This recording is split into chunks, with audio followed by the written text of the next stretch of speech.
Nós vamos falar agora sobre a decisão, o julgamento do STF sobre a moratória da soja. Inclusive, pedir para que o Davi coloque esse destaque, né, inclusive, da própria AproSoja Brasil, sobre o STF, que declara constitucional ou constitucionais as leis estaduais que retiram incentivos fiscais de empresas participantes da moratória da soja.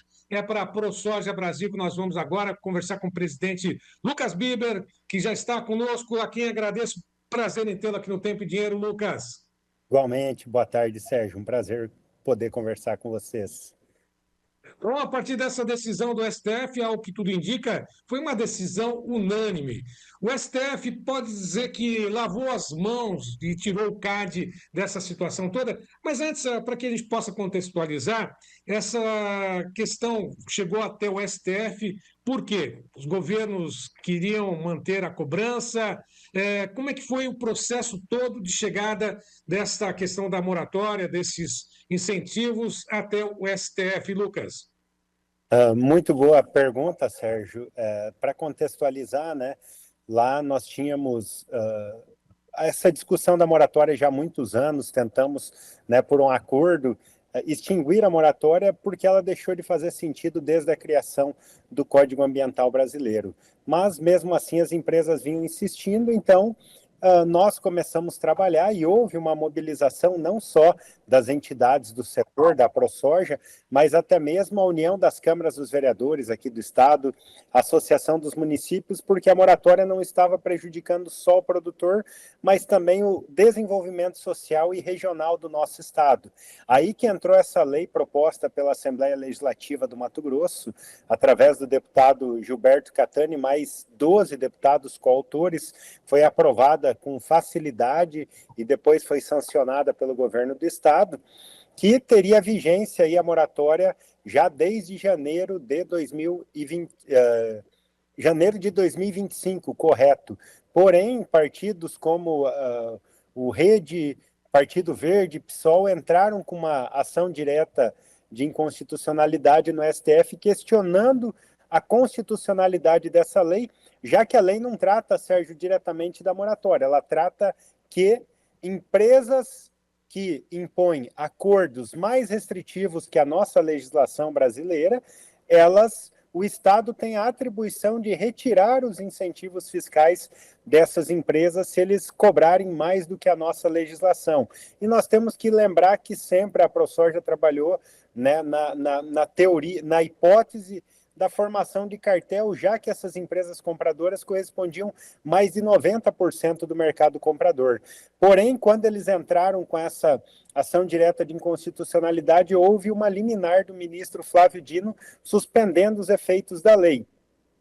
Aí depois coube recurso, as nossas entidades atuaram, quem tinha legitimidade de entrar com recurso foi a Assembleia Legislativa, que fez um belo trabalho, nós demos suporte a eles, inclusive fizemos várias audiências no STF, uma delas com o relator Flávio Dino, e ele liminarmente, novamente reconheceu a lei como constitucional, porém ela passaria a ter efeito só a partir de janeiro de 2026.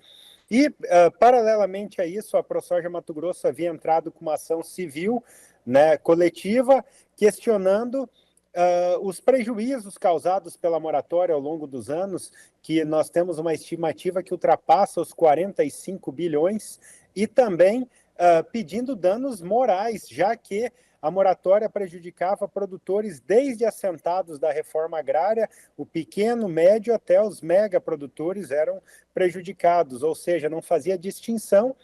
E também entramos depois questionando a livre concorrência e formação de cartel no CAD.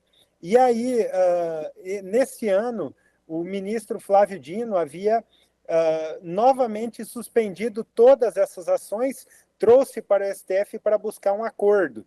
E as nossas aprosojas todas entraram com uma proposta de acordo, porém a Abiov não aceitou. Então saiu do núcleo de conciliação e voltou novamente para o julgamento em plenário.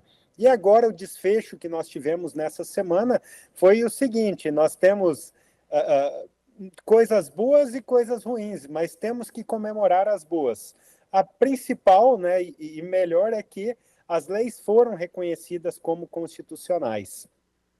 E também, é claro, por outro lado, eles reconheceram a moratória como constitucional. Isso é bom ou ruim? De uma certa ótica, não deixa de ser bom, por quê?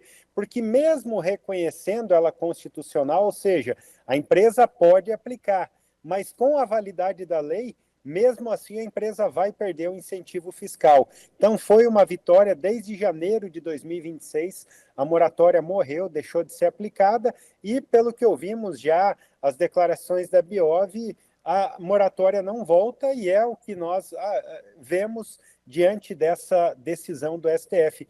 Porém, o que a gente ficou um pouco desconfortável, e nós estamos ainda analisando se é possível recurso, enfim, a nossa banca jurídica está analisando ainda o que pode ser feito em cima, que inclusive, né, foi falado pelo ministro Dias Toffoli durante o julgamento, era que quem tinha a atribuição de julgar a livre concorrência, a formação de cartel, é o CAD, que é o órgão especializado e legítimo para isso. E nós esperávamos que a investigação no CAD seguisse, mas, de acordo com a votação do plenário, foi extinta, enfim, a continuidade da investigação do CAD.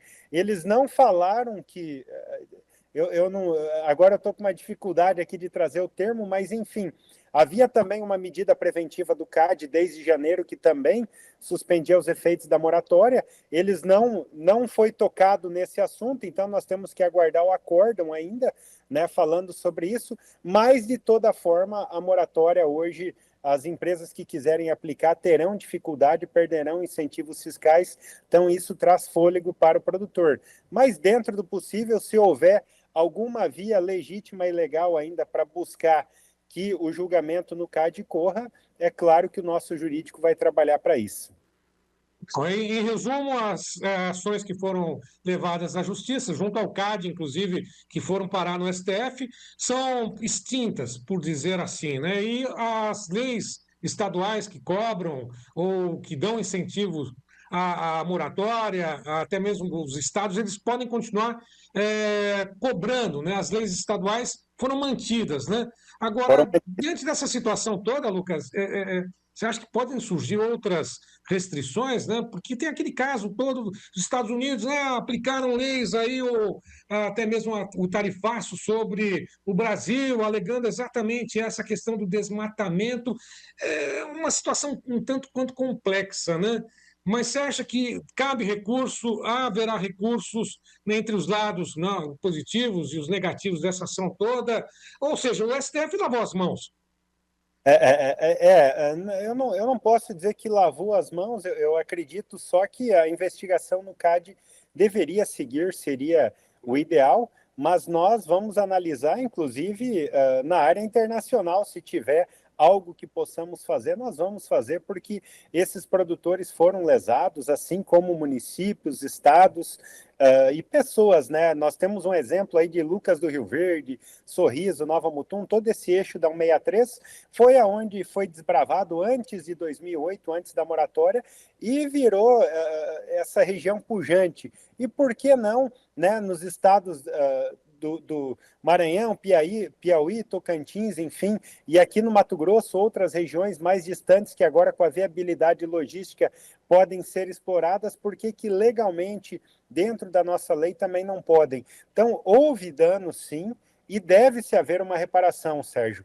Lá em novembro de 2023, quando foi feita a audiência pela Associação dos Municípios, cobrando o governador pelo fim da moratória, mostrou-se que o desmatamento que ocorreu no estado legal foi menos de 300 mil hectares desde o início da moratória. E só de 2019 para cá nós demos um salto de 9,6 para mais de 13 milhões de hectares, só se convertendo áreas de pastagem, ou seja, menos de 10% foi proveniente de desmate. E o produtor respeita esse código ambiental. E agora não é justo nós prejudicarmos esses produtores dizer o que ele pode e não pode plantar, ainda mais 90% do mercado comprador de forma alinhada fazer isso, que é o que nós sempre batemos na tecla da formação de cartel. E outra, né, Sérgio, a Europa, se ela tem uma exigência, ela pode comprar soja do Sul, é mais caro um pouco o custo logístico, mas quando eu quero comprar seja um ovo orgânico no mercado, um alimento orgânico, ele custa mais caro se eu quero uma diferenciação. Agora, não pode impor, acima da soberania da nossa legislação, dizer o que o produtor pode ou não pode, porque nós sabemos que a moratória nada mais passa que uma barreira verde, na verdade, um impedimento, né, econômico disfarçado de barreira verde, para que nós possamos desenvolver a livre iniciativa dentro das nossas propriedades de forma legal. Tá certo. Para finalizar contigo, Lucas, agradecer a tua disponibilidade nesse importante assunto e principalmente alerta para os produtores, né? Essa decisão foi unânime lá do STF. Cabe recurso? Vocês vão entrar com algum tipo de recurso? Estão avaliando essa possibilidade junto ao jurídico da ProSoja, é isso? Tem possibilidades de embargo, dá para tentar alguma coisa, e cabe lembrar que também nós temos que analisar no âmbito internacional também se tem alguma possibilidade de ter alguma disputa, assim como aconteceu no passado as companhias aéreas, aqueles acidentes que ocorreram no Brasil, ou seja, a ProSoja vai buscar de todos os meios, né, o máximo de justiça e reparação a esses produtores, e também nós temos que evitar que injustiças como a moratória voltem a repetir sobre os nossos produtores, sobre o nosso país, Sérgio. Eu acredito que é importante, nós sempre buscamos o diálogo, essas empresas tiveram tempo para se adaptar, até mesmo fazer uma logística à parte para destinar o que a Europa exigia, sem impor essa restrição ao produtor. Então, a entidade, diante das demandas dos nossos produtores, sempre vai atuar de forma firme e incisiva, buscando o máximo. Mas nós temos que respeitar a decisão do STF, como eu falei, ainda acredito que cabe embargos ainda e tem que esperar a edição do acórdão, mas eu fico muito feliz com a decisão de ter reconhecido as leis constitucionais e nós também evitar, lembrando, né, que a lei trata sobre acordos, não especificamente sobre a moratória. Então, essas leis vão impedir que haja muita injustiça daqui para frente contra os nossos produtores. Foi um grande passo e uma grande vitória do setor. Assim a gente Obrigado, espera. Sérgio. Obrigado, viu, Lucas? Um prazer em tê-lo aqui conosco no Tempo e Dinheiro. Disponha da nossa programação, inclusive numa outra oportunidade, fazer um balanço do que acontece com a soja, projeções para o ano que vem e expectativas, principalmente com relação à política para incentivo à agricultura, à pecuária e ao agronegócio no próximo governo. Muito obrigado. Ficamos à disposição, as portas da ProSoja sempre abertas. Um abraço, Sérgio. Obrigado.